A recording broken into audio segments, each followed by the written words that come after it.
안전한 일상을 기원하는 남편제일 안성준 변호사입니다. 채권 채무 관계, 이 돈을 받고 못 받고에 있어서 가장 중요한 것이 시효라고 볼 수 있습니다. 시효가 뭐냐면 우리가 권리를 주장할 수 있는 기한, 그걸 말하는 겁니다. 단순히 권리를 주장하는 것이 아니라 그러한 권리를 주장할 때 상대방이 들어주지 않는다. 우리는 그러면 법원에 소송을 제기해야 하거든요. 그런데 내가 가진 권리마다 그 일정 기한들이 있습니다. 그 기한이 지나면 이 법원에 도와달라 이렇게 도움을 요청해도 들어주지를 않습니다. 요새 제가 보험금 문의를 많이 받는데 문의를 주시는 분들이 이 시효를 넘겨서 오시는 분들이 꽤 많아요. 이 보험금을 청구할 수 있는 그 시효가 좀 다소 짧거든요. 깜빡하고 놓치거나 또 나중에 좀 모아서 청구해야지 이렇게 생각했다가 잊어버리는 경우가 많아요. 따라서 오늘은 나의 채권이 시효로 소멸했는지에 관해서 한번 말씀드려 보겠습니다. 우선 소멸시효가 뭐냐? 이 정의를 보면요. 이 소멸시효는 권리자가 권리를 행사할 수 있었음에도 불구하고 장기간 계속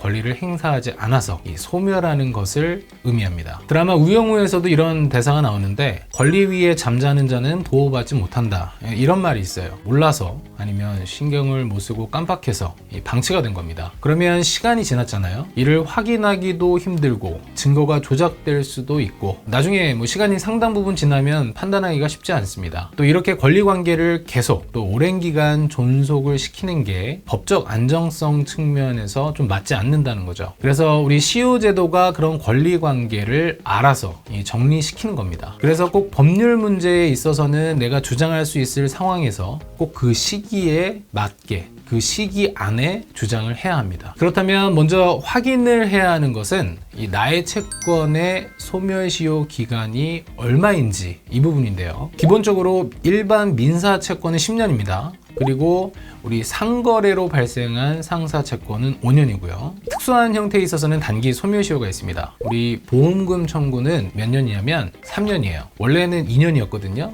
그랬다가 이 개정법으로 3년으로 는 건데 굉장히 짧죠. 또 우리가 받는 이자 같은 경우에는 똑같이 3년이고요. 공사대금 채권도 3년입니다. 음식료, 수업료 같은 경우에는 1년으로 규정되어 있습니다. 1년이라면 이게 굉장히 짧은 기간입니다. 그러니까 반드시 나의 채권이 어디에 해당하는지, 어떤 채권인지를 먼저 파악하시고 그 채권의 유형마다 정해져 있는 시효를 아시고 확인을 하시는 게 중요합니다. 그 기간을 알았다면 알아야 하는 게 기산점입니다. 이 기산점, 이게 뭐냐면 그래 내 채권이 10년, 5년, 3년간 존속한다는 건 알겠는데 언제부터 10년이냐, 언제부터 3년이냐, 이 문제입니다. 먼저 법에는 이렇게 규정이 되어 있습니다. 채권자가 권리를 행사할 수 있었던 시점부터 기산이 됩니다. 예를 들어 볼까요? 내가 치과를 다녀왔어요. 임플란트를 했다고 쳐봐요. 그럼 보험금 청구를 해서 받을 수가 있잖아요. 그 보험금은 그 치료를 받은 때 청구할 수 있거든요. 그럼 보험금 청구권의 소멸시효는 치료를 받은 때부터 기산을 합니다. 또 이런 경우도 말씀드려 볼게요. 내가 2020년 1월 1일에 돈을 빌려줬어요. 그리고 2022년 1월까지 갚기로 했거든요. 그럼 이 소멸시효가 언제부터 기산이 되냐면 돈을 빌려준 2020년 1월 1일이 아니라 갚기로 한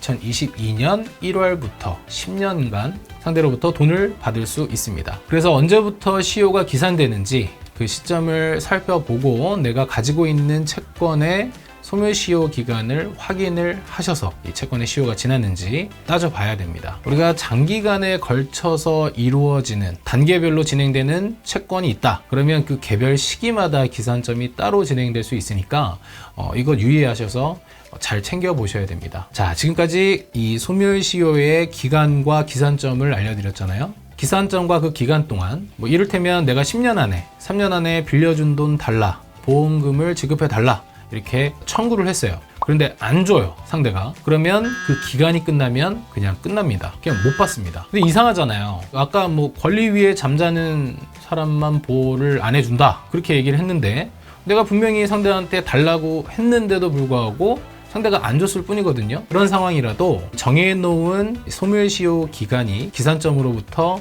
지났다면 그러면 권리 행사를 할 수 없는 겁니다. 그럼 이런 생각이 듭니다. 난 달라고 했는데 상대가 10년 뻗팅기고 안 주면 되는 거 아니야? 또 반대로 내가 줘야 되는 입장이에요. 그러면 내가 그냥 10년만 안 주고 있으면 되네. 또 보험금을 청구했는데 보험사가 안 줘요. 지급 지연이 되고 있어요. 가만히 있어. 그럼 3년이 지나면 그냥 뭐 안 줘도 되네요. 3년만 어떻게든 버티면 안 줘도 된다. 이게 좀 부당하기 때문에 우리 법에서는 소멸시효가 중단되는 사유라는 게 있습니다. 시효가 진행하다가요, 이 중단이 되는데, 중단이 되려면 단순히 돈을 달라 이렇게 요청을 하는 것만으로는 안 되고 중단할 수 있는 사유가 법에 정해져 있습니다. 그걸 소멸시효 중단 사유라고 합니다. 이렇게 소멸시효 중단이 된 경우에는 그냥 멈추는 겁니다.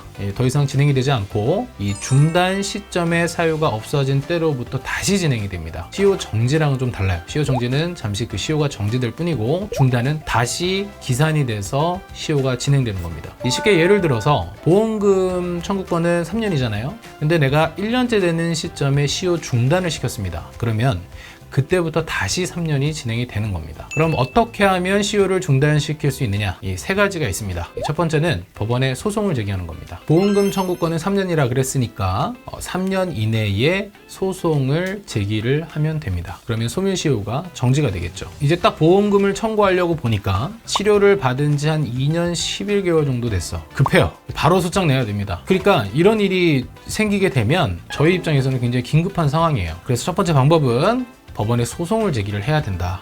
제기를 해야 시효가 중단된다. 이렇게 이해를 하시면 되겠고, 두 번째는 압류나 가압류나 가처분을 하는 겁니다. 소송을 통해서 받기 전에, 그 전에 우리 보존처분이라고 하는데 미리 상대 재산을 잡아두는 거죠. 이렇게 압류, 가압류, 가처분을 하더라도 시효가 중단이 됩니다. 마지막으로 세 번째는 채무자의 채무 승인이라고 하는 게 있습니다. 이건 상대가 내가 갚을게, 내가 줄게 이렇게 인정을 했다, 이런 의미입니다. 이렇게 채무자가 채무를 승인하면 시효가 중단이 되고 다시 시효가 진행이 됩니다. 우리가 쉽게 채무자가 갚겠다 했다 그러면 당연히 시효는 중단이 됩니다. 근데 우리 실무적으로는 이 승인을 했다는 반드시 정확한 자료가 있어야 됩니다. 이게 갚겠다 이런 승인을 말로 해도 되고 또 서면으로 해도 됩니다. 근데 이걸 꼭 말로 하잖아요. 그럼 나중에 분명히 이럽니다. 나는 갚겠다고 한 적 없는데, 이래버리거든요. 그래서 만약에 채무 승인이라는 사유가 발생했다면 이걸 뒷받침하는 근거를 반드시 만들어 놔야 돼요. 이렇게 소송을 제기하면 시효가 중단이 되고요. 그래서 때를 놓치지 않고 챙겨서 이런 소멸시효 중단 사유에 해당하는 그런 조치들을 취해야 됩니다. 이번 시간에는 채권의 소멸시효에 대해서 말씀드렸습니다. 이 부분 잘 챙겨봐 주시고요. 소멸시효는 그냥 인터넷에서 검색을 하시면 돼요. 검색을 하면 소멸시효 기간 이런 것들이 다 나옵니다. 근데 내 채권이 무슨 채권인지 모르겠다, 그리고 언제부터 이 소멸시효가 기산되는지 잘 모르겠다, 이거 사실 저희들 입장에서도 이걸 좀 찾아봐야 될 경우가 있는 그런 어려운 경우들이 있거든요. 이렇게 궁금한 점이 있으시면 아래 보이시는 링크로 카카오톡 오픈 채팅 문의를 주세요. 그러면 자세히 알려드리도록 하겠습니다. 오늘은 여기까지 하겠습니다. 감사합니다.